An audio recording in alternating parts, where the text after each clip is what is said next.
नमस्कार दोस्तों, आज मैं फिर एक बार आपके पास में सहस्त्रनाम के विषय में कुछ जानकारी देना चाहता हूं, क्योंकि मित्रों मुझे इससे बहुत अधिक लाभ हो रहा है और मेरे जीवन की जो महत्वपूर्ण परेशानियां थीं वो जीवन में समाप्त हो रही हैं धीरे धीरे। तो मैं यही कहना चाहता हूं मित्रों, मैं फिर एक बार आपके पास में सिर्फ सहस्त्रनाम के विषय में ही कहना चाहता हूँ, क्योंकि मैं तो अलग सहस्त्रनाम करता हूँ, लेकिन सहस्त्रनाम के विषय में कुछ ऐसा कहा जाता है कि कोई सा भी सहस्त्रनाम हो वैसे तो, क्योंकि सहस्त्रनाम का जिस तरह उसका नाम होता है सहस्त्रनाम, तो उसी तरह सहस्त्रनाम के सहस्त्र फल भी होते हैं। यदि आपके मेरा ये व्यक्तिगत विश्वास है, क्योंकि मैं अनुभव की बात बता रहा हूँ, मैं कोई आपको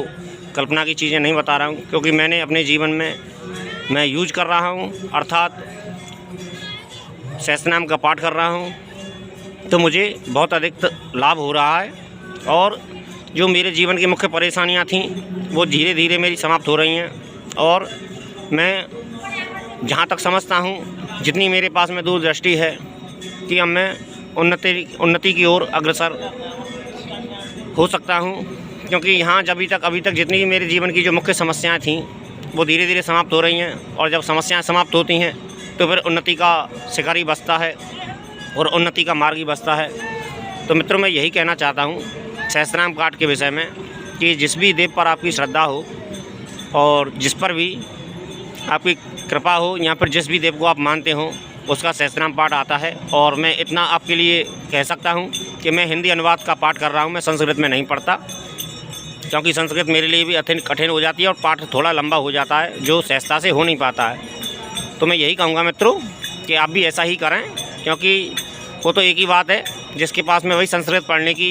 पढ़ सकता हूँ। मैं ऐसी बात नहीं है कि संस्कृत पढ़ नहीं सकता हूँ, लेकिन उतना सटीक तरीके से,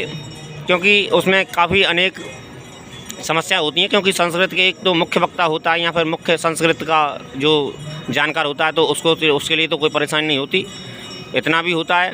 कि यदि हम संस्कृत में पढ़ें तो वो जल्दी भी हो सकता है, तो उससे कोई दिक्कत नहीं, आप हिंदी में भी कर सकते हैं। हिंदी में भी कोई इतना अधिक समय नहीं लगता है। तो मैं यही कह सकता हूँ मित्रों कि यदि किसी के जीवन में परेशानियाँ हों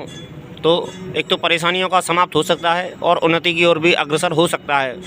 मित्रों, मेरा ये व्यक्तिगत अनुभव है, मैं अनुभव की बात बता रहा हूँ, कोई अपना और कोई नहीं बता रहा हूँ। और मैं यही कहता हूँ कि यदि आपके जीवन में परेशानियाँ ना हो तो एक अलग बात है, लेकिन फिर भी आप कामना पूर्ति के लिए कर सकते हैं। और जहाँ तक इसका ऐसी भी बात नहीं है, इसके लिए कोई बंधन भी नहीं है, माताएं कर सकती हैं, बहनें कर सकती हैं, या फिर स्त्री पुरुष बच्चे कोई भी कर सकता है। बस किसी भी साधना को यदि हम उसका फल देखना चाहते हैं, रिजल्ट देखना चाहते हैं, वैसे तो इसका 1 वर्ष का नियम होता है सहस्त्रनाम पाठ का, लेकिन फिर भी हर किसी के पास में इतनी सामर्थ्य नहीं, क्योंकि बच्चे जिनके शादी विवाह नहीं हुए हैं वह तो कर सकते हैं 1 वर्ष का ब्रह्मचर्य व्रत के पालन के साथ में, लेकिन जिनकी शादीशुदा हो चुके हैं उनके जीवन में यह समस्या आ सकती है, या फिर उनके दिमाग में यह विचार आ सकता है कि भाई ब्रह्मचर्य व्रत का पालन इतना लंबा कैसे करें। लेकिन मित्रों, यह तो एक अलग ही बात है कि देखो, जितना आप तप करोगे, जितना ब्रह्मचर्य पालन करोगे, उतना अधिक लाभ मिलेगा। लेकिन फिर भी यदि देखो, श्रेष्ठ फल पाने के लिए जीवन में यह तो करना ही होगा आपको, क्योंकि मैं तो ऐसा ही मानता हूँ मित्रों। लेकिन फिर भी यदि आपकी कामना पूर्ति है, यदि आपके जीवन में समस्या नहीं है, यदि समस्या है तो समस्या के लिए भी कर सकते हैं, किसी भी सहस्त्रनाम का पाठ कर सकती हैं, आप कर सकते हैं आप और कर भी सकती हैं। और मैं यही कह सकता हूँ मित्रों कि एक बार अपने जीवन में 1 वर्ष करके देखें और फिर देखें। और यदि आप ब्रह्मचर्य व्रत का पालन नहीं कर सकते हैं, जिनके घर में शादीशुदा हैं या फिर जिनके बीच में परेशानियाँ हैं, तो वो बात एक अलग है, लेकिन फिर भी आप टुकड़ों में कर सकते हैं। देखो, मेरा तो इसका व्यक्तिगत रिजल्ट तो मेरे पास में नहीं है, क्योंकि भाई मैंने तो अपना 1-1.5 वर्ष का ब्रह्मचर्य व्रत पालन का सोच लिया है, मेरी तो मन में संकल्प है, तो मैं तो इसी राह पे चल रहा हूँ। तो मुझे तो कोई दिक्कत नहीं है, मुझे तो कोई अड़चन नहीं हो रही है, और ना ही मुझे कोई तकलीफ़ हो रही है, ना ही कोई देव की कोई मेरी बाधा कर रहे हैं जिस सहस्त्रनाम का मैं पाठ करता हूँ। ना ही शिव जी की तरफ से मेरी तरफ पूर्ण कृपा है, ना ही मुझे कोई मेरे बीच में विघ्न आता है, ना ही कोई सहजता से मेरा चल रहा है। और पूर्ण आनंद के साथ में मैं सहस्त्रनाम का पाठ कर रहा हूँ और सुबह शाम करता हूँ मैं। और धीरे धीरे कुछ लोगों को हो सकता है कि परेशानियाँ हों, लेकिन फिर भी यदि आप कहेंगे तो मैं इतना ही कहूँगा मित्रों